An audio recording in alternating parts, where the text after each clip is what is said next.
welcome back, guys. Baby Got Stacks. Yes. If you don't remember what we're called. This is All the Dangerous Things by Stacy Willingham. It's a mystery thriller. It's the same author of A Flicker in the Dark, which we own. I have not read it. That's her debut. This is her second book. Well, I gave this one 5 out of 5. I, too, gave it a 5 out of 5. I really want to read A Flicker in the Dark, but Read the back, or I guess the insert, the hardcover we have. Yeah, I have a love-hate relationship with hardcovers because it's easier to like keep the book open. Mm-hmm. But when I read hardcovers, I take the sleeve off. I have to take the sleeve off. Well, last night was a little bit warmer. It's pretty warm in Oregon at the moment, and at least my copy, I'm sure yours is too, but is yours all black? Yep. So reading it, water bottle down. Rebel. No, I whacked my water bottle into Rebel. Oh no. Tragedy. I got finished reading this at like 11 o'clock last night, and I looked. I had black ink all over my fingertips that I could not get off because I was sweating because it's warm. You got the dye on. And I got the dye on my feet, and I was scrubbing. It wouldn't come off. It finally just seeped into my skin today. Oh, good. I thought you were gonna say the cover got so hot that it like you couldn't really hold on to it too much. Oh, that's worse. Nope, ink. I've been inked. What made you ink? And on that note, okay, I'll read the little insert in the front. 1 year ago, Isabel Drake's life changed forever. Her toddler son Mason was taken out of his crib in the middle of the night while she and her husband were asleep in the next room. With little evidence and few leads for the police to chase, the chase quickly went cold. However, Isabel cannot rest until Mason is returned to her, literally. Except for the occasional catnap or small blackout where she loses track of time, she hasn't slept in a year. Isabel's entire existence now revolves around finding him, but she knows she can't go on this way forever. In hopes of jarring loose a new witness or buried clue, she agrees to be interviewed by a true crime podcaster. But his interest in Isabel's past makes her nervous. His questioning, paired with her severe insomnia, has brought up uncomfortable memories from her own childhood, making Isabel start to doubt her recollection of the night Mason disappeared, as well as second-guess who she can trust, including herself. But she is determined to figure out the truth no matter where it leads. Dun dun dun. Yeah, this was quite the book. 5 out of 5. You know what? The setting and the way the author wrote the setting reminded me of Where the Crawdads Sing. Not only because it was a marsh, but how descriptive it was, the smell, the layout with the water murky and like I know. It was so detailed. You can picture it exactly. It's fantastic. No, I thoroughly enjoyed it, and I think that's what made the book so good, is that it was so easy for me to visualize everything. Mm-hmm. It really puts your mind into perspective, and I also like how unreliable the main character was. I do love an unreliable character. Because it really makes me like try to like see the little things. Yeah. That I would have looked over if I trusted the main character. It can be done in a very frustrating way where you're like, oh, why don't you just like figure it out? But this was like, she really thought she did certain things, and it just kind of became clearer and clearer to her that she did. Yeah. And then as soon as that switch happened, I was just like, oh, fuck. It was like, what the fuck? So I'm like, I wouldn't say naive, but I'm really bad at like figuring out what the plot twist is going to be or like what's going to happen. I try not to think about it. Sometimes books are really easy, like, oh. Some are just obvious. Yeah. This one was not obvious. There was the one figure I did have. It wasn't even like fully true. It was like a quarter. Oh. Part of it was what happened. but not even the whole thing. And then there were so many other twists, but there were so many like breadcrumbs throughout the book where it didn't feel like a cop out or like the twist was like pulled the rug up from under us. It wasn't just like out of nowhere. Like you like think back and you're like, oh my god, I should have gotten that. And so this book goes from different views, like from the main character Isabel when she was a child with her sister Margaret, and then when she's older and now going and talking about Mason, her son, who was kidnapped. And we start the book by, I think she's at the True Crime Con. And she's like the headline speaker. Yeah. And it's just her talking about Mason and the case because it's gone cold and there's been no clues, nothing. There's been zero progress, and it's been just about a year. It's coming up on the 1 year anniversary. Mm-hmm. And she talks about it so often that she kind of just has a script in her head. She doesn't like the people who go to those things. Like, how are they interested in like such gruesome things? Like, this is my life and I have to go through it, but this is like their entertainment. And she always requests the attendance list, and she goes through all of their names, goes through their social media, because she heard that, you know, offenders will come back and consistently like seek out like where they're being talked about or their crime is being talked about. Yeah, kind of like relive that moment or facts. Yeah.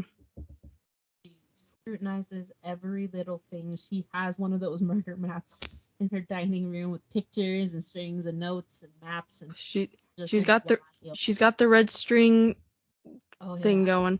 And she doesn't sleep. Yeah, I'm trying to think of, there's so many twists and turns in this book. Like, I feel like we couldn't get to all of them because some are just.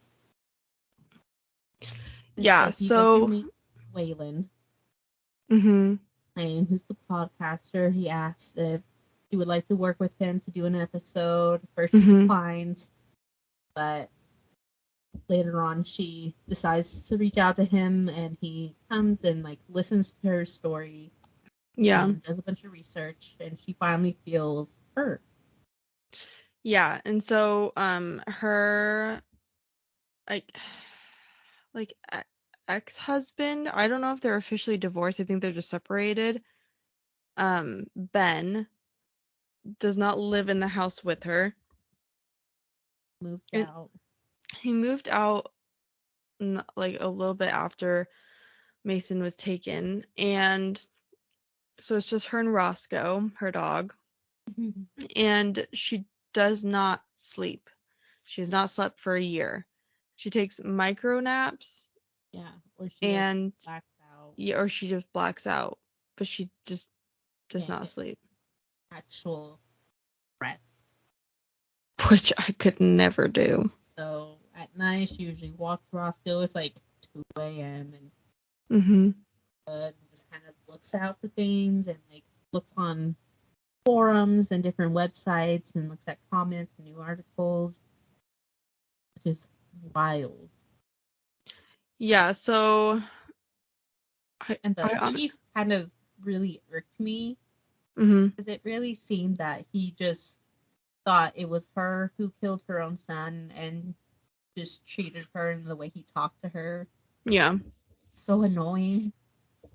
But again, I could see how her behavior was annoying to him. I can see that. Every comment on a webpage, every slight new person that she sees in her neighborhood is suddenly a suspect, and she emails him and emails him and calls him and calls him and calls him.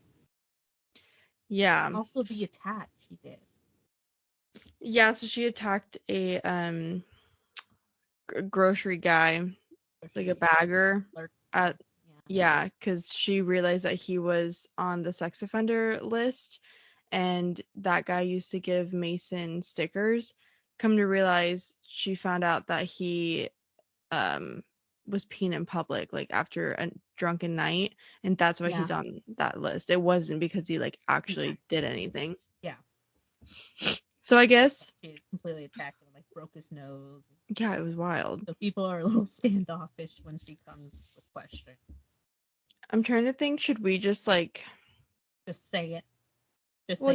Well, yeah, because there's way too many. I mean, there's a lot of background story about her growing up and that she used to sleepwalk and it's fantastic. So I recommend reading this book. It's super short chapters, which is fantastic. I love I just that. kept reading and reading and reading. I had the day off yesterday, and I came home around 3, and I was like, okay, I'll read for a couple hours, take a break, come back. I finished the book. I just finished. I was like, it was so easy to just like, oh, one more time. Yeah. I was gonna put it down like 9:30. I was like, well, it's getting kind of late. Like I have to get up early for work because I have the opening shift. And then I just kept reading, and I'm like, oh, well, I'm only like 50 pages. Like, and then 11 o'clock hit. I'm like, but I'm done. Okay. Yep. Yeah. So I guess we can go back to then. So it's her parents. Spoilers. Yeah, we're at spoilers because this is gonna take us 2 hours to get through this entire book if we go like in sequence. So I'll start with when she was a kid, and then we can move to now. So it's her parents, her and Margaret. They live in this huge mansion that's like a historical house that used to be a hospital. I'm assuming, like, I think it was a Civil War or something. Yeah. Oh yeah. It used to be like a. Yes, he's the senator for Washington State, and they live in North Carolina. I believe. And so he goes and stays there during the weekday, and I think he only comes on the weekend or something like that. Sometimes. And so the senator, like that position, I believe, has been in his family for generations. Like, yeah, I think it started with his grandfather. And I even think maybe like great or second great grandfather. Yeah. So, very prominent. And so a lot of times, and the mom is very, I don't want to say standoffish, but she's very free spirited is the way she describes her mom. Yes. That's how she saw her. She had the top 3rd floor just for her painting, and she used to dance and like hum while she did stuff, and they used to be able a white gown. And they used to be able to stay in their PJs all day, and like as a kid that was, oh my gosh, that's amazing. It was Isabel who like would wake up and make them breakfast, and then mom would come down and be like, oh, what'd you make? And she was like, oh, she just really just let us do whatever we wanted. Which, so when you're reading, you figure out that Margaret, her younger sister, is 6. And I don't know how old Isabel is. Like I think it was like 3 or 4 years old. Okay. That's what I for some reason thought she was like 11 or something like that. Yeah. Anyways.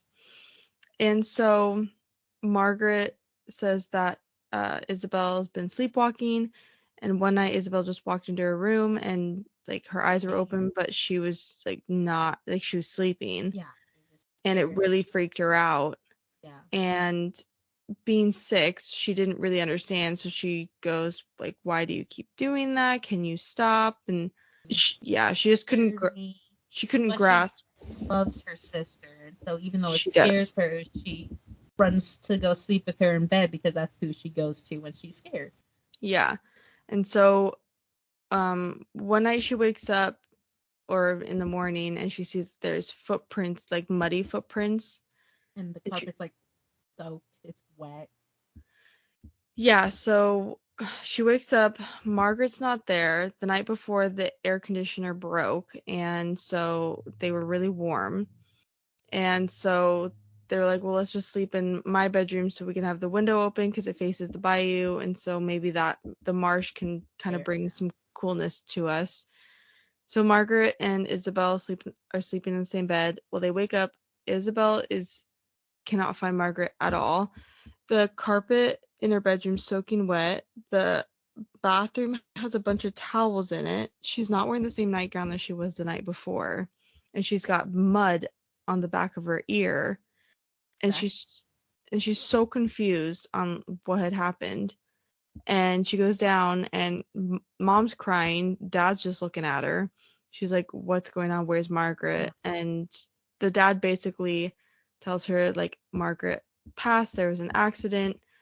I want you to tell the police, like, you don't know anything, which she doesn't. she doesn't, which like confuses her more. She's like, is he trying to protect me? Like, and Yeah, kind of in the back of her head, she doesn't like fully say it, but it's like, did I do something? And so she grows up kind of just assuming, because after that, her mom was really closed off. She never really talked to her, stopped painting. The dad ended up hiring and just stayed at home all the time. And then she noticed that her mom was going to, like, had a therapist come to the home, and she just felt like, well, it's kind of like they almost disowned me, like they didn't really want me there. yeah, like they blamed her. Changed. Yeah, it felt like maybe Isabel had been the one to kill and drown Margaret. Yeah. So she grows up with that assumption and never goes back to her parents' house. No, and they send her checks every month. Send her checks.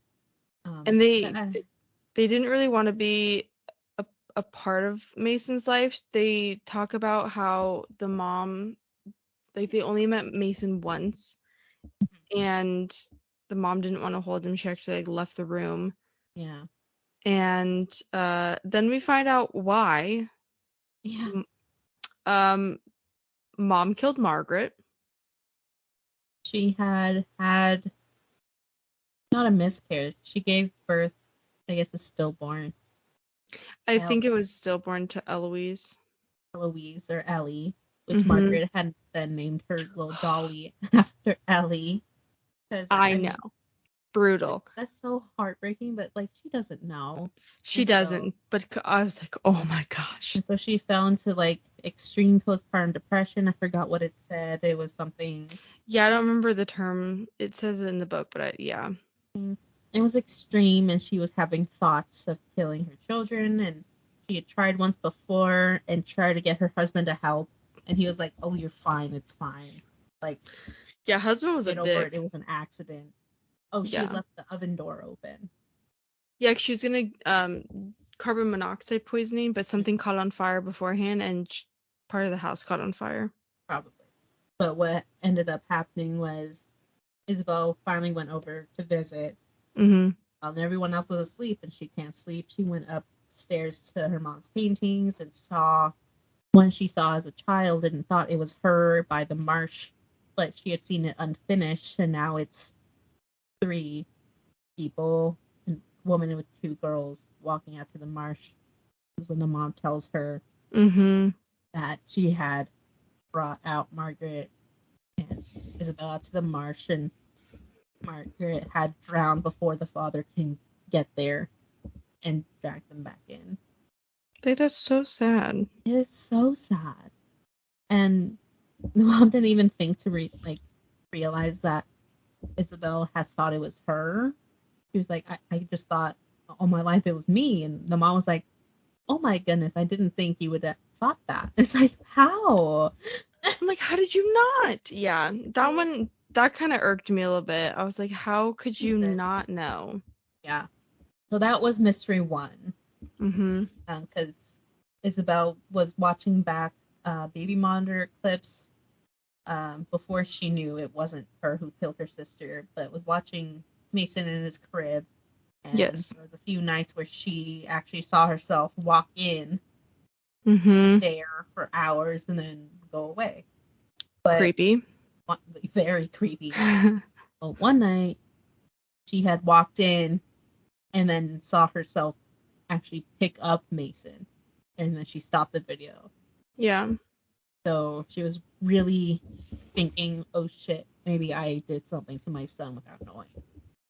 I couldn't imagine, like, because, yeah, she thought she did something to Margaret, so she's like, well, I did it again. Which I don't blame her. I would have done It's like, like, oh, I started sleepwalking again, then like what's preventing me from yeah. doing whatever I ended up doing before?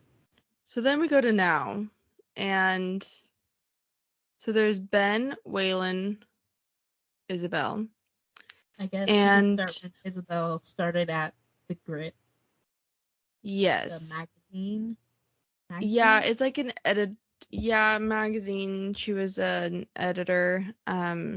She went out the night before at a bar, The met a first guy day. named Ben, uh, got drunk and kissed the man, which, He didn't lean away. But he didn't kiss that. well, then she panicked, said she had to go to the bathroom, ran to the bathroom. When she came back, he was gone. So I'm like, okay. So then she walks into work on her first day. She's getting the tour from her friend Casey, and lo and behold, oh, who's the big wig guy? Ben. Ben. So then she realizes, oh, Ben's married to a Ben is woman named married. Allison, Mm-hmm.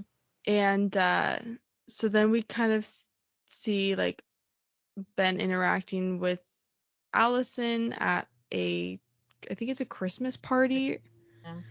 and she's like, oh crap, like Allison seems really nice, but like she's really jealous of her, like, Yeah. because she wants Ben, but they don't do anything. Like they No. steal glances at each other, and they'll text, but it's never anything flirty. They But over never, time they do hang out more. yes, He they will never text her. kiss. No, but he Yeah. does text her while he's laying asleep in bed with his wife. I miss you. Yes. I could talk to you. Yes. Yeah. Emotional cheating. 110%. Still fucking cheating. Oh, do not get me started on that kind of thing. Whew. I guess fast forward, Ben doesn't show up to work for like a week. Isabel can't get a hold of him. Yeah. Find out Allison died. Yeah, so Allison overdosed on pills, and supposedly Ben found her in the bathroom floor with the pill bottle in her hand. And I It's guess, not deemed a suicide, but it is heavily assumed. yeah, it's, I think, deemed an accidental overdose because I guess, well, according to Ben, she's done it before, but I don't know if there's like any proof of that. Yeah. And so then fast forward to the funeral, and Isabel and Ben are, well, Isabel goes outside because she's very overwhelmed. She's like, Allison's family, because of course they're well, there. I know. She goes, Allison's family's here, and Casey's like, this is her funeral, so yeah. Yeah. Which that cracked me I up. do like Casey. So then she goes outside. She sees that Ben's out there already because he's starting to get overwhelmed. They somehow start making out. I don't know how it happens. Near a bush. Yeah, so then a guy comes out and is trying to find him, and she hides in the bushes. Fast forward, they start getting together, That and night even he shows up at her apartment. yeah, that was a rough one. And so he kind of slowly put in her head, like, okay, we can't announce anything, like we can't go public yet. Do we have to wait? And that slowly over time made it seem like Isabel's idea to leave the Grit before they go public. So it's not even like boss employee. She becomes a freelance writer. Yes. Often hired by the Grit. And so he swindles it in a way that makes it like her idea. He does. He's very good swindler. Very good at it. So then I think it's like 4 or 5 years after they've been married, and she's realizing that, things just kind of are, the spark's kind of dying, and he's traveling a lot. Yeah. So then she goes, you know what would make it better? Adding a baby. A baby. A baby always works. Even though they didn't want kids. So then she decides to flush her birth control down the toilet, not tell him, and of course she gets pregnant. Boom, bam, there's a baby in the oven. And yeah. So they have a kid that he didn't want, and everything's fine and dandy until Mason's like 6 months old, and then she's like, you know what? I think maybe I want to start writing again. Yeah. And he's like, well, what what do you mean? She's like, well, I could like travel here and there. Like you'd be fine with Mason alone. No, he would not. He's like, oh, whatever makes you happy. Yeah. And she goes to give him a kiss, and he just grabs the baby and He walks just away. And grabs I'm like, Mason, whatever makes you happy, and walks out of the room. Because she had actually gotten an offer. I forgot in what state, but there was a big story, and she was like, "Oh, I know I could do great work." Someone got a yeah, hold of her, and they're like, "Okay, we'll fly you out here and pay you. Just come out here and write the story." And she told him like, "Oh, and it's great pay." And he's like, "We don't need more money." yeah. And she's like, "Well, it's more than the money. Like, I want to be something as myself, like something that Mason can be proud of.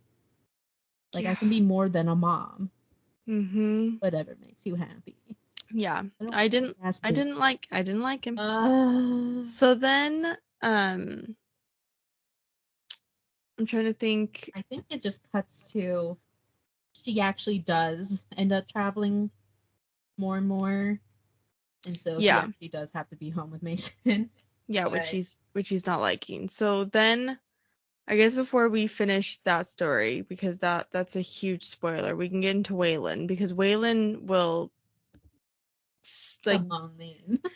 yeah, Waylon's gonna tie everything together. So Waylon is the guy that does the podcast for the true crime stuff, and he starts interviewing her, and then he's like, okay, well, like I gotta leave because I don't live here. Yeah, And she's like, hotels are expensive. I'm yeah. mostly self-funded. So she panics and she's like, just move into my house. I'm like, well, okay. Yeah, like it's just me and the dog. Like I have a guest room. Yeah. You can stay here. But then I'm like, once he actually agrees, comes to stay, and she asks like, "Oh, like why do you do this?" Because she's like, yeah, "It's probably just some money grabber, blah blah blah."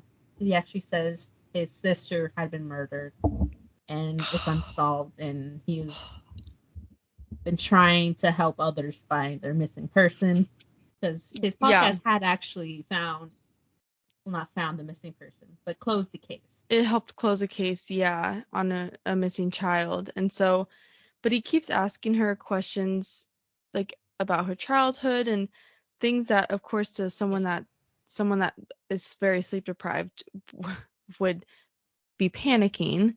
Oh yeah, misconstrued it. Like he's asking like, well, oh, the baby monitor was dead. Like, why did you let it dead for so long? Or why did you wait so long in the morning before going to check on her? Or like all the Yeah. evidence is pointing that it's someone in the house. Like, don't you think your dog would be barking at a stranger? And she's taking it like, holy shit, this guy thinks I did it, and I'm Yeah. just helping him give more evidence to blame me.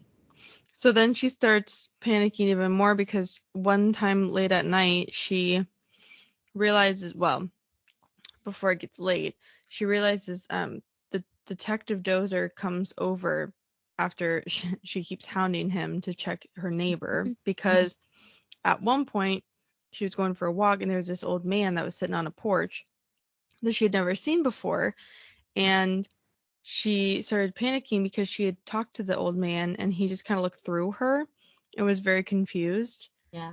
And so she's like, am I seeing ghosts now? Like, what's going on? And she realized from that porch view, looking out, you can see into her backyard right at the window of Mason's bedroom. Yes. And so when she goes to ask the guy during the daytime, it's a younger guy and he gets very like verbally abusive to her. Like, get off my porch. Like, stop talking to me. Like, I don't want to talk to you. Can you get out of here?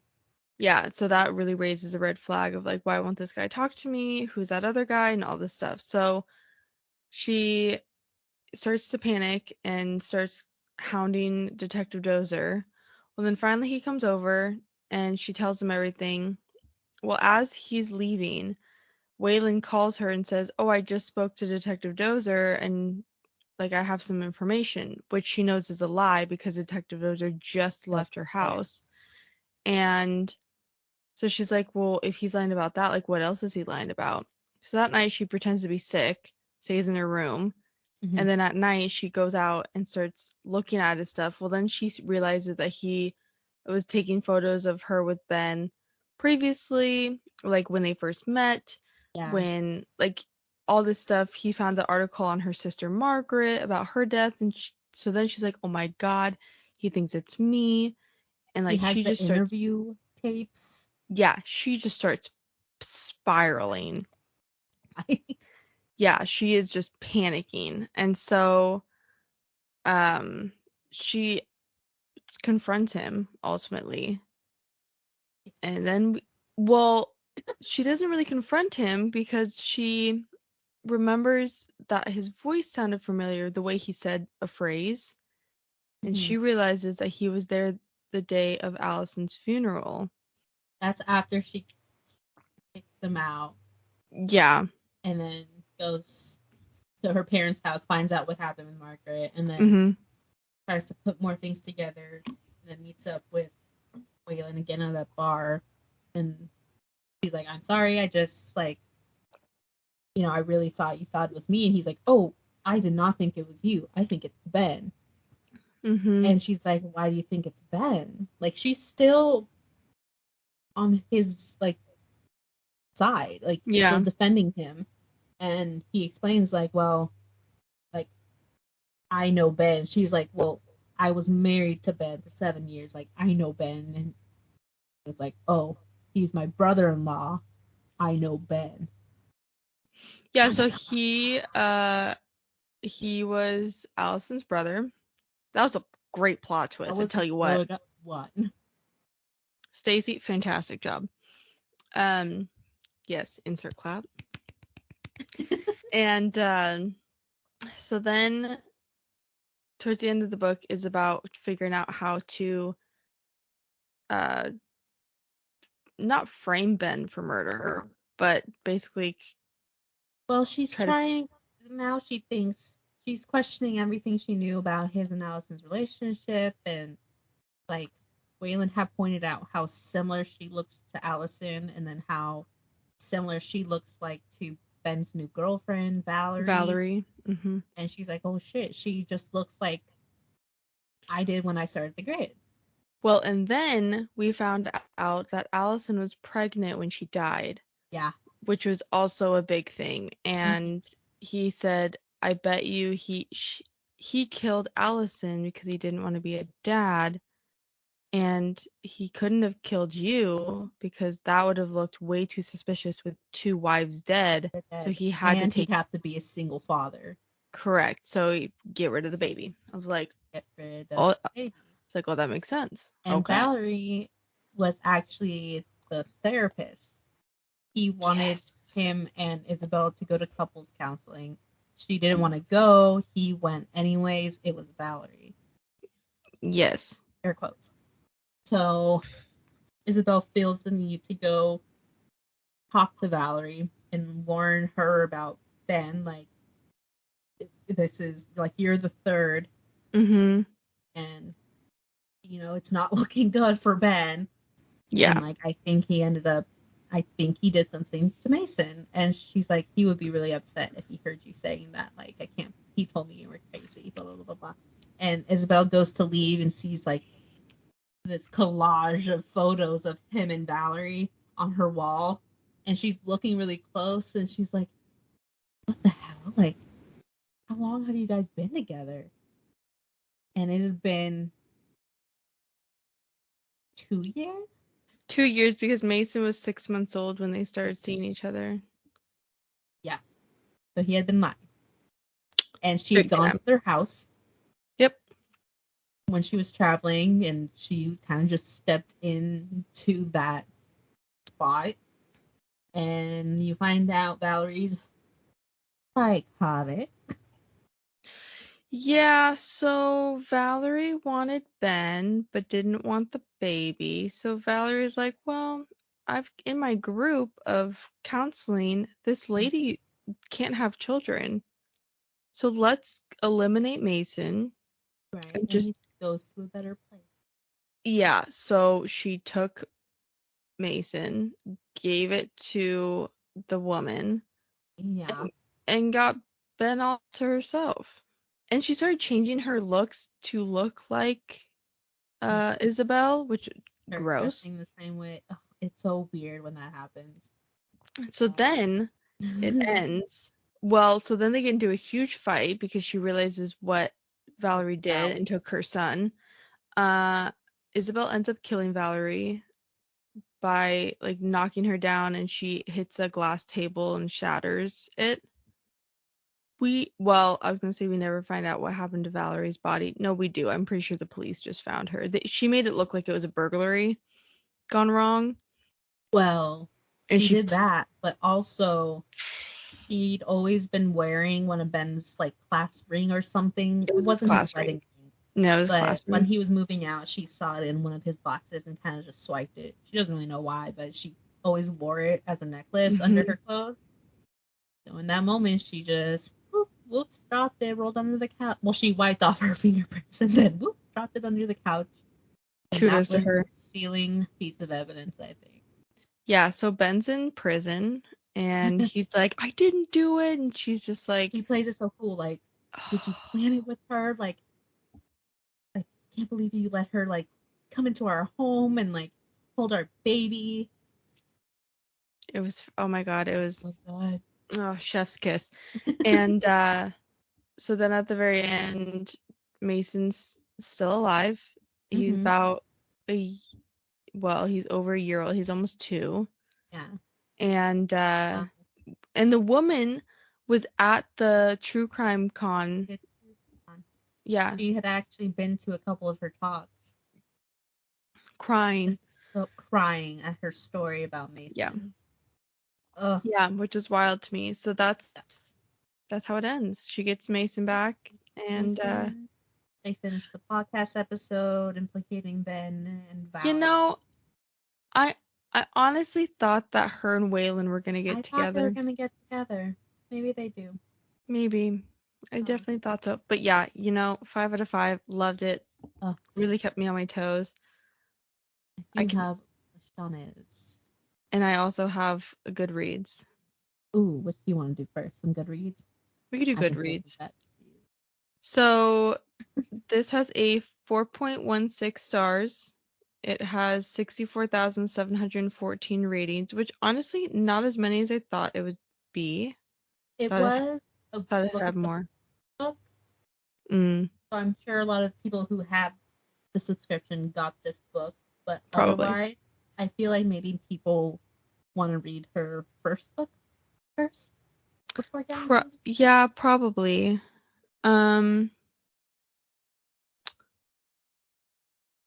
Let me see. People were saying it was quite boring. This was so bad. It was a slow burn. So overwritten. Slow burn. This could easily solve it in the first 20 pages. I know. This could easily have been half as long as it was. What?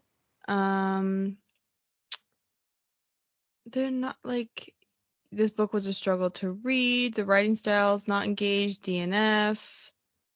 Awful, just awful. Oh my god. Yeah, everyone. Yikes! Why would a woman write this many clueless, flat amount of people? I really liked her female characters because they all were strong and had a dream, had big goals. Like Allison wanted to be a lawyer, Isabel wanted to be a writer, and it was a man that held them down. Right? People kept saying, there's one that says this book needed a serious copy edit and proofread. There are many misspellings and missing words. It was embarrassing. Maybe they got an ARC copy.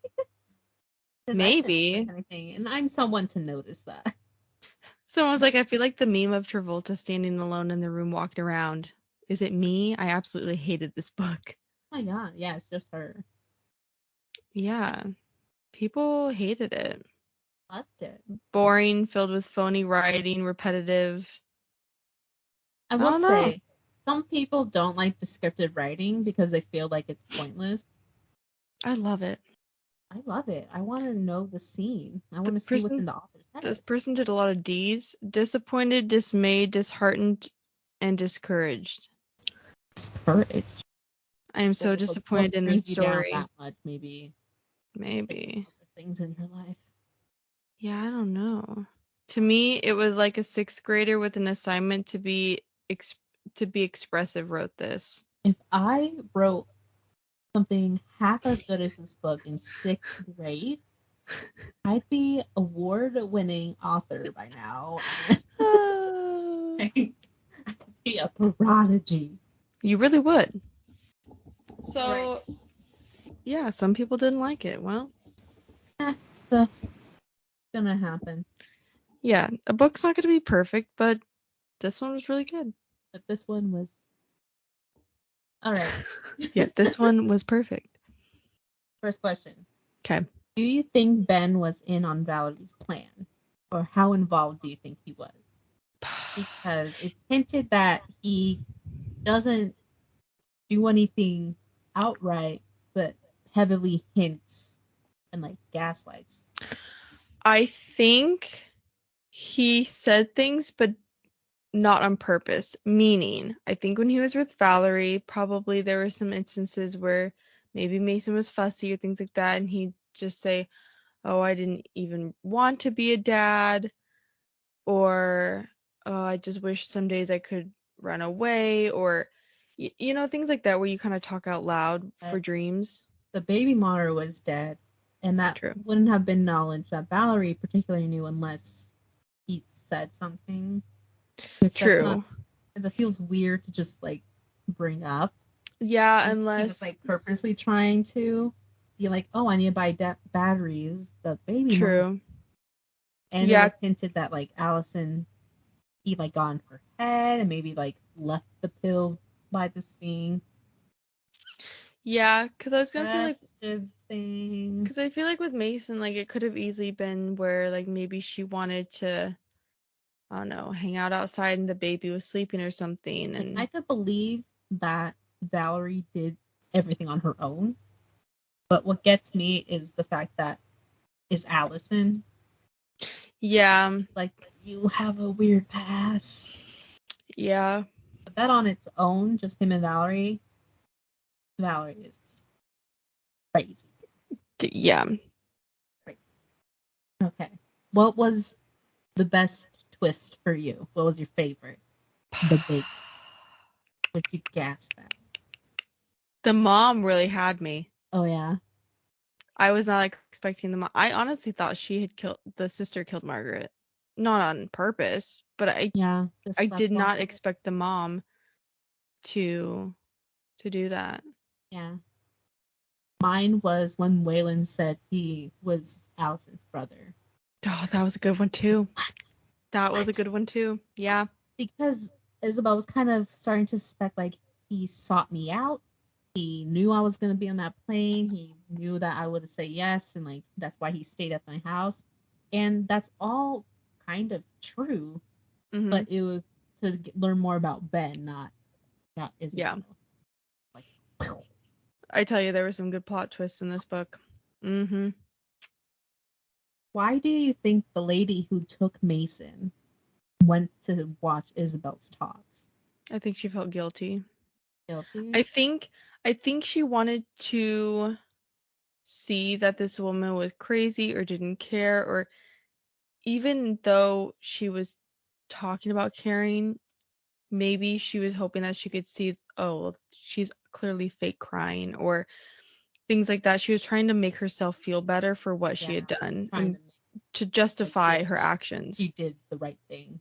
Exactly. I think that's why she did it. She was hoping that she probably went to multiple ones because she was hoping that she would catch her in a lie or something wouldn't add up. I feel like she'd be the one like seeking out the groups of people who thought it was the mom. Like she'd be like, "So, do you think it was the mom?" And like reveled in all the people who did. Yeah, exactly. But I think she was just doing it to make herself feel better. Yeah.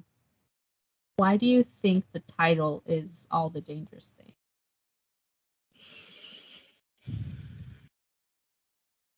Some titles are like explicitly said or like obvious, but All the Dangerous Things. I think because the main character just was on guard with everything because of how sleep deprived she was. Everything was dangerous to her. Every little thing she would twist into something that wasn't. A clue or it was evidence. She was always on guard, always preparing for the worst. I think that could be, I don't know. It's What do you fun to think about. What do Well, you I think think? like when you think about the as a whole, like there's murder, suicide, kidnapping. It's like hitting all of Mm-hmm. the mystery thriller kind of storylines, but it's Mm-hmm. all in one. Like there's Yeah, it's all in one book. all in one book, and she had to deal with all of that, and so like all of the dangerous. And That's but a I good will one. say, I really like the cover. Oh, the cover's beautiful. The marsh with the sunset, and you just see a drop, beautiful blue. Yes, I was doing a photo shoot with the book today since it was so nice out. I Oh, took it down yay! by the water, so Mm, I'm gonna have to fiddle around with some things, but I think it'll be good. I'm excited. I get to be outside again. I know. I get to finally take photos of books outside. It's gonna be wonderful. How do you think Mason integrates back into his actual mom's house? It's the I feel last I feel like he's young enough. one. I think so. And then as he gets older, do you tell him? Because now his dad's in prison. Yeah. Probably doesn't. He probably. Well, if he's almost 2, sometimes kids remember like a face, like the babysitter they had. Do you think She, he'd have any recollection of that woman? he might have recollection, but I feel like she could pull it off as like a family friend, or mom was working so much, so she was helping take care of you. Like, I feel like she could swing it in a way that it wouldn't be weird. Would you But, tell Nathan? mm, Because I don't know how he would. Well, I mean, this is going to be a big story if he ever looks up like the town's history, like I feel like I would tell him, but I would wait until he was like a older. lot older, Yeah. because I feel like Ben would be the type of guy that would bring it up. Well, that's all I got. This was a good one. Yeah, this was very Just, good. I highly recommend it. I really do you want to think this read. would make a good movie, or is it too much? Like, how do you Um, fit that all in a movie? why do I feel like this would be a good Lifetime movie? Ooh, with not the best acting, but the story's good enough that you overlook it. Yeah. Yeah. Yeah. I See could those actors. I could see it. I can see it. I Oh, I or a mini series. A miniseries would be good. Because there Kind were of some like, chapters that ended off with quite a cliffhanger. yeah, because they're like pieces of her by, is it Karen Karen Slaughter? Slaughter, yeah. That's a series on Netflix. Oh, I didn't realize. It's not a That movie. It's a TV series. series. Mhm. I think that would work better just because there's so many twists that after like the introduction episode, almost each episode could end with another twist, and you're end the episode like where could it possibly go next, and then boom, it's the mom. Boom, he's the brother-in-law. Boom, Valerie's wild. Yeah, I think this would be a good like mini series, definitely. But also a lifestyle movie. Lifestyle Do movie both first, and then the mini and series. then bring it back. Because you Yeah. can't let the lifestyle have to follow up a mini. No. No. That would be tragic. But yeah, no, I highly recommend this book. It was very good, kept me on my toes. If you like a good thriller, 100% I recommend it. I'm excited to read her first book, Me too. and I will definitely keep an eye out for whatever she writes next, because this is only her second book. Maybe we'll But try to read A Flicker in the Dark another month or something. yeah, that'd be fun. And that could be interesting to compare, like from that writing Yeah, to now. she's done so much Mhm. tropes in this one. What could Flicker in the Dark be? A about? I don't even know.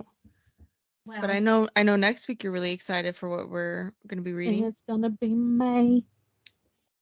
Oh, the Bromance Book Club is our first pick for May.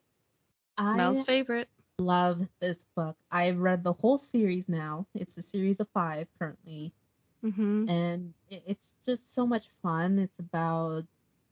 This one is about a man and his wife, and the flames kind of burning out, and he's trying to keep her and make sure she stays. And he has a friend who invites him to this very secretive group that he has to promise to take seriously.